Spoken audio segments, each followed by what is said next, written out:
Let me give you an example. If I told you that if you got in a car and went 80 miles an hour, you would die, or you can get on a bike and you would just break your arm, or you could walk and you'd be fine, you'd probably walk. If I tell you that smoking causes 8 different kinds of cancer, you probably don't want to smoke. Here's the deal about vaping. This is what we do know. This is what I will tell you. I may get in trouble for saying this, but I'm going to say it. God gave you one body, don't abuse it. And number 2, it's illegal. It is illegal. That's enough for me to stop. I can hand the microphone over and leave. But let's talk some more. It is unregulated. Do you know what that means? If I get a new antibiotic, it's got to be FDA approved. If you bring something to the store, it's got to be pasteurized. It's got to be safe. When you walk into most vaping stores, you do not know what you're getting. So what's some examples? You're going to apply for a job at Chevron.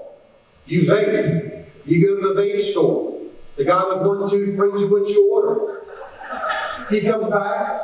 You take a test for Chevron, and you fail your drug test for THC. That's an active substance in marijuana. That's because he laced what you smoked, what you vape, that you were not aware of. You've lost the job at Chevron. That's number 1. Number 2, unless it's a jewel in a package that's enclosed, you do not know what they're making the stuff you're inhaling with. So when you walk into the store and you see cotton candy and wedding cake and blueberry and strawberry flavors, they're doing that to get you addicted. And addiction means you are a slave to that substance. Nicotine is bad for your brain, especially developmental brains. It is highly addictive. That's what they want, because they make money off of you. Nicotine is addictive. All these flavors, that's to get the young folks to want to do it. Because you guys know that vape, as a parent, I can't smell that. But you smoke a joint or light up a regular cigarette and you come to my house, I probably know that you smoke it. So, what do we know for sure? We know that as of yesterday, we've had 472 deaths. People dying because they vape. Okay? We've done the first lung transplant in New York for a teenager whose only risk factor was vaping. And Louisiana yesterday had the first death due to vaping in St. Tammany Parish. So, you think because you're a junior or senior or freshman that you're Superman.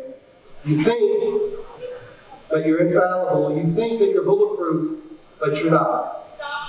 Now, what do we know for sure? If you tell me, Dr. Roth, I'm going to smoke, or Dr. Roth, I'm going to vape, I will say, vaping is less hazardous. Smoking's got all kind of bad stuff in it, tar, nicotine, aluminum, all these substances. Vaping does not. So, if you're going to make the choice based on that, I would advocate that you don't do either one of them. Period. End of discussion. Because you don't know what you're putting in your body when you do it. You just don't know. So why take that chance that you're going to be 1 in 1,000 or 1 in 5,000 that vapes and wakes up and can't breathe? Go to the hospital and you're going to get that statistic. You don't know what you put in your body. Period. So whether you jewel, hookah, whatever that is, think about that before you do it. There is no data to suggest that it is a bridge drug, meaning that if you vape, you'll end up using crack or coke or whatever. But cigarettes, it has been proven, and they're very similar. So don't be lulled into this false sense of security that if I just vape, that's all I'm going to do, because the data's not there. The last thing I'll bring up before I move on to one more topic I want to talk about is, remember, cigarettes in the 1940s, we didn't know what they caused. We actually packed them and sent them to our soldiers in World War II and said, thank you for fighting. 1969, the Surgeon General says, hold on a second. It's affiliated with 8 different types of cancer. And by the time you have children that are in this school, I will guarantee you that e-cigarettes and vaping will be linked to bad things. Lung cancer, brain cancer, the data's not there yet, but it's coming. So think about that before you do it. Drugs in general. I'm not going to be up here and preach to you. I know you think I'm an old washed up gray-haired guy. But what I have seen is tragedy associated with illicit drug use. And guys, it's not what you think it is. It's what I would call the unintentional overdose that I see every day. As an adult, all your teachers know this. The number one thing, the number one event in an adult's life that changes the course of their projection in their marriage is the death of a child. Parents cannot overcome that. Just this year, I have seen at least 10 teenagers from our three-county area that just start taking their dad's Nortab or their grandmother's Phenergan or their brother's ADD meds is okay. And then they chase it with a couple beers. And the next thing you know, they can't breathe. They stop breathing.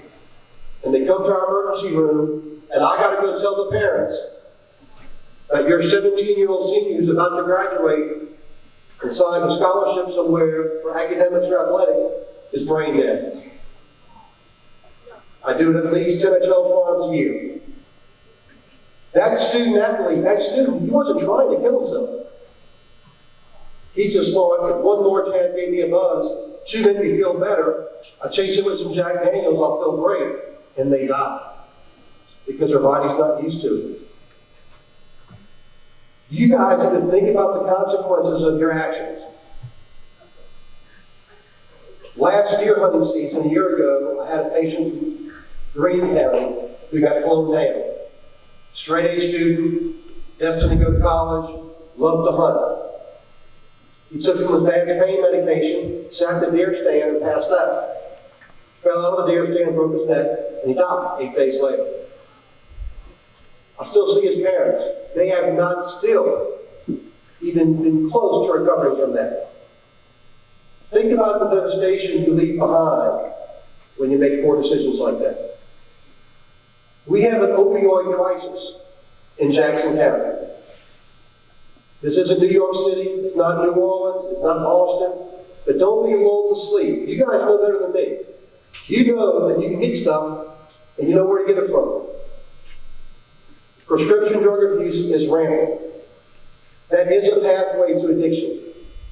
So don't think that your occasional buying of a $40 Nortab or a Xanabar is an occasional thing. It is out there. It's prevalent, and we're fighting it now. The whole marijuana thing, I hear it all the time. Marijuana should be legal. It is legal. It's legal in about 8 states. And I tell my people that tell me that, if that's your thing, then move to Oregon. But let me tell you what the difference is over there. They still drug test, even though marijuana is legal. So if there's a Chevron in California, even though marijuana is legal, they're going to test you for it because it's still monitoring substance. So it's not like you're going to escape it by moving to where it's legal. The other myth about legalizing marijuana is that it brings the black market down. It does not. All it does in those states is raise taxes on marijuana, and the people that sell marijuana in the black market lower their prices, and they're still there. So I don't think that's accomplished what the government wanted to do. There are some, I get asked all this time, there are some medical uses for marijuana. We use it in hospice patients, uncontrolled nausea and vomiting, some pain stuff. I'm not saying it's all bad. But until it's legal, it is illegal. And it will follow you around when you're picked up for the rest of your life. When you get a background check to work at the hospital, when you get a background check to work at the shipyard, the time you got picked up for X, Y, and Z can follow you. So be aware of that.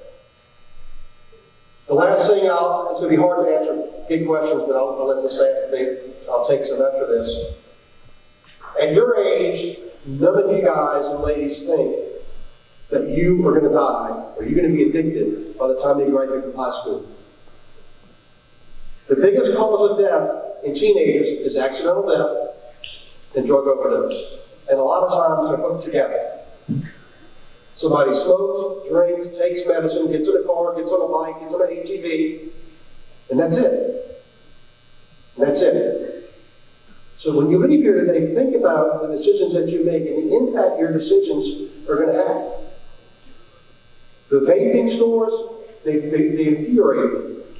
Because you ride down right there on Highway 90 and it says, stop smoking, start vaping. Well, it's like, okay, you can have lung cancer, I can have prostate cancer. I don't want either one of them. So why would I make that decision? A lot of things, guys, we can't fix as physicians. I can't fix brain death. I can't fix lungs or popcorn lung vacancy with vaping.